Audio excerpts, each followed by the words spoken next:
হাত তো শক্ত করে ধরেছে, এবার তুমি শেখা দাও। ভাবি ভাবি আমার পিঠ চলে যাচ্ছে, ভাবি লাগছে, ভাবি ছেড়ে দিন না। জান্নাত, খুব লাগছে তাই না?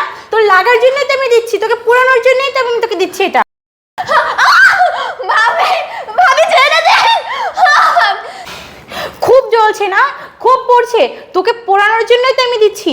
তোর মতো একটা আপদের জন্য আমি আমার বয়ফ্রেন্ডের ঠিক করে একটু সময় দিতে পারি না, একটু কথা বলতে পারি না। তোকে তো আজকে আমি শেষ করবই। ভাবি ভাবি আমার লাগছে।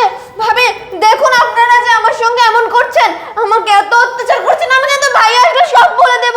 ভাবি ছাড়ুন। ও আচ্ছা, তোর ভাই আসলে সব বলে দিবি তাই না? তোর এখনো শিক্ষা হয়নি? আচ্ছা দাঁড়া, তোকে আরো মজা বুঝাচ্ছি আমি। ভাবি ভাবি ছাড়ুন, ভাবি ভাবি ছেড়ে দিন না। ভাবি আমার লাগছে। ভাবি দেখুন আমি সত্যি সত্যি ভাই আসলে সব বলে দিব। দেখেছো, ওনাকে ভাইয়াকে সবকিছু বলে দেবে, তার মানে ওকে শেখা দেওয়া হয়নি, ওকে আরো বেশি করে দাও। ভাবি ভাবি ভাবি ছেড়ে দিন। ভাবি আমি ভাইয়াকে কিচ্ছু বলবো না। ভাবি আমাকে ছেড়ে দিন। এই তো এতক্ষণ পরেই লাইনে আসছে। আরে ওই যে কথায় আছে না, সোজা আঙুলে ঘি ওঠে না, যে আঙুলটা একটু বেঁকালাম এই ওর শিক্ষা হয়েছে। হ্যাঁ বেবি, তুমি ঠিকই বলেছো। এই আপদটার জন্য না আমি এই বাসায় এসে তোমার সাথে ঠিকমতো একটু সময় কাটাতে পারতাম না। এই ওকে বলো না আমাদের জন্য 2 কাপ কফি আনতে। হ্যাঁ জান, ঠিকই বলেছো, এই আপদটার জন্য না আমারও মাথা ধরে গেছে। এই যা তো যা, আমাদের জন্য 2 কাপ কফি বানিয়ে নিয়ে আয়। আর শোন, এখানে যা যা হয়েছে এগুলো যদি তোর ভাইয়ের কানে কিছু যায় না, তোকে একদম শেষ করে ফেলবো আমি। আরে কে কল দিল? আমার হাজবেন্ড কল দিয়েছে। হ্যালো জান্নাত, কেমন আছো তুমি? এই তো আমি ভালো আছি, তুমি কেমন আছো? এই তো আছি আমি, আলহামদুলিল্লাহ। আচ্ছা, কোথায় তুমি, কি করতেছো? এই তো আমি তো বাড়িতে কিছু করছি না, বসে আছি। তুমি কি করো? ও আচ্ছা, আমার কথা বাদ দাও। আচ্ছা, আমার বোন বৃষ্টি কোথায়? ওকে একটু দাও না, আমি একটু ওর সাথে কথা বলতে চাই। বৃষ্টি ও তো রুমে ঘুমাচ্ছে। আচ্ছা তুমি থাকো, আমি ডেকে দিচ্ছি। বৃষ্টি, এই বৃষ্টি, এই শোন, তোর ভাই যদি কিছু জানতে পারে না, তোর আজকে একদিন কি আমার একদিন। হ্যালো ভাইয়া, কেমন আছিস তুই? আমি ভালো আছি, তুমি কেমন আছো? এই তো আমি আছি রে, আলহামদুলিল্লাহ। ভাইয়া hello hello hello hello. Hello. হ্যাঁ জান্নাত, বলো। আসলে ওর না অনেক ঘুম পেয়েছে, ও হচ্ছে রুমে চলে গেছে ঘুমানোর জন্য। আচ্ছা শোনো, আমার না কিছু কথা ছিল। আমি বলছিলাম যে এই মাসে না তুমি আমার জন্য কিছু টাকা বাড়তি পাঠিও, বুঝছো? সংসারের অনেক খরচ, সদাইপাতির যে দাম তুমি তো বুঝতেই পারো। তার উপর আবার তোমার বোনের একটা খরচা আছে, আর আমারও কিছু পার্সোনাল জিনিস কিনতে হবে। তো তুমি এই মাসে একটু আমার জন্য পার্সোনালভাবে একটু টাকা পাঠিয়ে দিও। আচ্ছা ঠিক আছে, তুমি টেনশন করো না, আমি টাকা পাঠিয়ে দেবো। আচ্ছা ঠিক আছে, তাহলে আমি রাখি। হ্যাঁ, অনেক কাজ আছে সংসারে এখন।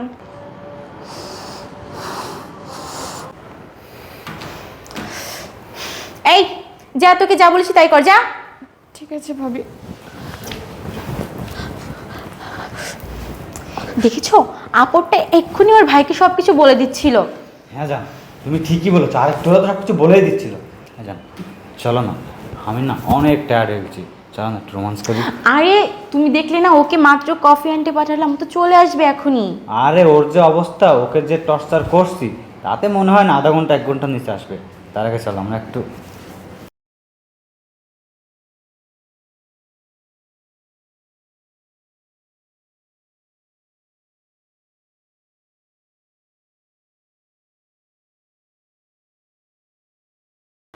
বৃষ্টি, ভাইয়া তুমি চলে আসছো? ভাইয়া জানো, তোকে আর কিচ্ছু বলতে হবে না। এতক্ষণ তোর সাথে যা যা হচ্ছিল আমি না সব কিছু দেখছি, নিজের চোখে দেখছি। এত কিছু হয়েছে, দিনের পর দিন তোর প্রতি এতটা অন্যায় অবিচার হয়েছে, তুই আমাকে কেন জানাসনি? তুই তো আমাকে একটাবার কল করে জানাতে পারতি, কেন জানাস নাই? কিসের জন্য জানাস নাই রে? ভাইয়া আমি তোমাকে কিভাবে জানাবো বলো? তুমি আমাকে যে ফোনটা কিনে দিয়েছিলে, ফোনটা কিনে দেওয়ার পরের দিনই না ভাবি ফোনটা নিয়ে নিয়েছিল। আমাকে তোমার সঙ্গে কোনো রকমভাবে যোগাযোগ করতে দেয় না, আমাকে বাসা থেকে কোথাও বের হতেও দেয় না। জানো, আমার সঙ্গে যদি কেউ দেখা করতে আসে, আমার কোনো বন্ধু বান্ধব, তাদের সঙ্গে আবার দেখা করতে দেয় না, বলে যে আমি বাসায় নাই। আর আমার সঙ্গে প্রতিনিয়ত এরকম অত্যাচার করে যায়। তোকে তো ওষুধ পর্যন্ত খেতে দেয় না, তাই না?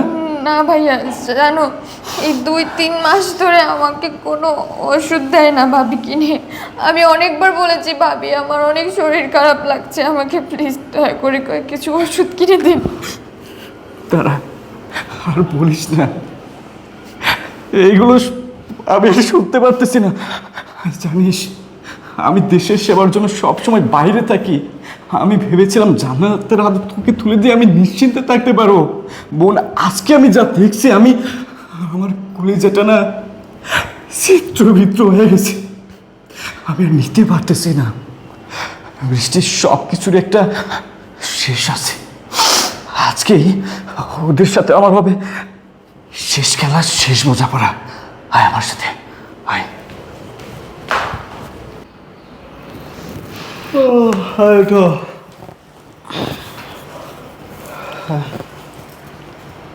কি ব্যাপার, 1 ঘন্টা হয়ে গেল, এখনো আপদটা আসলো না।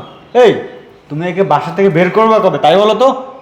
আরে ওকে তো বের করলে বের করা যায়, কিন্তু কি করব বলো, এই যে এত সয় সম্পত্তি সবই তো ওদের 2 ভাই বোনের নামে। আগে ওর যত আছে, ওর নামে যেগুলো আছে সেগুলো আগে আমার নামে আমি করে নেই, তারপর না হয় ওকে বের করে দিব। আর রইলো বাকি ওর ভাই, ওকে তো আমি পটিয়ে পটিয়ে ঠিকই সব কিছু আমার নামে করিয়ে নিব। তারপর এমন কোনো ওষুধ বা মেডিসিন দিয়ে ওকে পাগল করে বের করে দেবো এখান থেকে, তুমি চিন্তা করো না তো। আর তাছাড়া তুমি তো কিছু করো না, এই সয় সম্পত্তি না পেলে আমরা কি করে ভালো থাকবো বলো? হ্যাঁ, তুমি ঠিক কথাই বলেছো। আমি তো বেকার, এখন আমি কোনো কাজ করি না। ওই সয় সম্পত্তি যদি পাই, তাহলে তোমাকে বিয়ে করে আমরা দূরে কোথাও চলে যেয়ে ভালোভাবে সংসার করব। আচ্ছা হয়েছে, এখন আপদটাকে ডাক দাও। এই বৃষ্টি, এই তোর কি এতক্ষণ লাগে নাকি কফি বানাতে? কই তুই? জান্নাত, আরে তুমি এখানে, তুমি কখন আসলে? আমি একটু আগে আসছি। জান্নাত, তোমার আজকে বার্থডে মনে আছে? আমি না তোমার বার্থডে সারপ্রাইজ দেওয়ার জন্যই আমি বাসায় আসছি আজকে, তোমাদেরকে না জানিয়ে। কিন্তু বিশ্বাস করো, আমি যখন বাসায় এসে দরজায় দাঁড়িয়েছি না, তখন আমি যা দেখছি, আমি ভাবতে পারিনি, আমি নিজেই সারপ্রাইজ হয়ে গেছি। জান্নাত, তুমি কিভাবে পারলা আমার অগোচরে, আমার পিছে দিনের পর দিন আমার এই ছোট্ট বোনটার উপর অন্যায় অবিচার করতে? তোমার বিবেকে এতটুকু বাধা দেয়নি এসব করতে? আরে আশরাফ, তুমি এগুলো কি বলছো? তো আমার একটা ছোট বোন, আমি কেন ওর উপর অত্যাচার করতে যাব? ও, আমি জানতাম তুমি অস্বীকার করবা। এই জন্য না আমি সব কিছু ভিডিও করছি। তুমি আর তোমার নাগর মিলে এখানে যা যা করেছো, যা যা বলেছো, সব কিছু ভিডিও করছি। এই যে দেখো ভিডিওটা। আরে তুমি এগুলো কি করেছো? ওটা তো একটা মজা ছিল। তুমি লজ্জা করতেছে না মিথ্যা কথা বলতে? এই লজ্জা করতেছে না? সি সি, আমি ভাবতে পারতেছি না আমি এতদিন কাকে বিশ্বাস করছি। তোমরা কিভাবে পারলা আমার এই ছোট্ট বোনের সাথে এমন আচরণ করতে? জান্নাত, আমি তোমাকে বিয়ের পরপরই বলেছিলাম আমার বোন আমার কাছে সব কিছু। আমার অগোচরে, আমার অনুপস্থিতিতে যেন আমার বোনের কোনো কষ্ট না হয়, সেজন্য আমি তোমাকে বিয়ে করে তোমার কাছে আমার বোনটাকে রেখে গেছি। আমি ভেবেছি তোমার হাতে আমার বোনটাকে তুলে দিয়ে আমি নিশ্চিন্তে থাকতে পারবো। এই কি আমার নিশ্চিন্তে থাকা? খুব ছোট্টবেলায় মা বাবাকে হারানোর পর আমি আমার এই বোনটাকে কোলে পিঠে করে মানুষ করছি। কোনোদিন অভাব জিনিসটা ওকে আমি বুঝতে দিই নাই। ওকে মাথায় রাখিনি উকিনে খাবে বলে, মাটিতে রাখিনি পিঁপড়ায় খাবে বলে। আতর ভালোবাসা দিয়ে আমি বুকে রেখেছি সেই বোনটাকে কিনা তোমরা দিনের পর দিন অত্যাচার নির্যাতন করে গেছো। এসব করার আগে তোমাদের বিবেকে এতটুকু ভালো দেয় নাই? আরে আমার বোনটার জায়গায় যদি তোমার বোন থাকতো, তোমার বোনের সাথে যদি এমন আচরণ তোমার ভাবি করতো, তাহলে তোমার কেমন লাগতো একটাবার কি ভেবে দেখেছো? আরে নিজের বুঝলে না পরের বুঝটাও বোঝা যায়। আমি কখনো কল্পনা করতে পারি নাই যে এমন দৃশ্য আমাকে দেখতে হবে। জানি না, তুমি ভালো করে জানতে আমার বোন ঠিক কতটা অসুস্থ। আমার বোনটাকে ডক্টর ঠিক মতো খেতে বলছে, ওষুধ খেতে বলতেছে, আর তুমি কি না আমার বোনটাকে খেতে দাওনি, ওষুধ তো দূরের কথা, এবং একটা ভালো পোশাক পর্যন্ত দাও নাই। আমার বোনটার উপর অন্যায় অবিচার করে শুধু তোমরা থেমে থাকোনি, দিনের পর দিন আমার এই বাসায় বাইরের থেকে একটা ছেলে এনে রঙ্গলীলা রাসলীলা করেছ। কেন করেছো? আরে আমি দেশের সেবার জন্য সবসময় বাইরে থাকলেও না আমার মনটা সবসময় এখানেই পড়ে থাকতো, তোমাদের প্রতি পড়ে থাকতো, কারণ আমি তোমাদেরকে অনেক ভালোবাসি। এই যে পুলিশের চাকরি করতেছি, পুলিশের চাকরি কি এত সহজ? না, এত সহজ না। জীবন বাজি রেখে আমরা কেন কষ্ট করে এত পরিশ্রম করে চাকরিটা করি জানো? শুধুমাত্র তোমাদের জন্যই, দেশের মানুষদের জন্য। অনেক হয়েছে, অনেক হয়েছে, আমি আর নিতে পারতেছি না। তুমি আমাকে ঠকাইছো জান্নাত, তুমি আমাকে ইউজ করছো। যাও, তোমরা এক্ষুনি আমার বাসা থেকে বের হয়ে যাও। আর আমি চাইলেই আমি তোমাদেরকে কঠিন শাস্তি দিতে পারতাম, কিন্তু আমি তা করবো না, কারণ আমার একটা রেপুটেশন আছে। যাও, বের হয়ে যাও, যাও বলতেছি, যাও। আশরাফ, প্লিজ আমাকে শেষবারের মতো ক্ষমা করে দাও। আমি জানি আমি যে অন্যায় করছি তার কোনো ক্ষমা হয় না, তারপরে তুমি আমাকে ক্ষমা করো। বৃষ্টি বোন, প্লিজ আমাকে ক্ষমা করে দাও। তোমার ভাইয়াকে তুমি বুঝিয়ে বলো না একটু।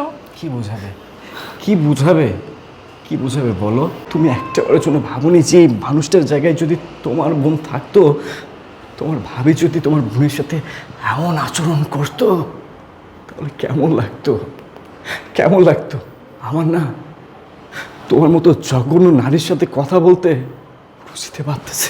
জানার যদি এখানে আর 1 সেকেন্ড দাঁড়িয়ে থাকো, আমি যে তোমার কি অবস্থা করব তা তুমি কল্পনা করতে পারবে না।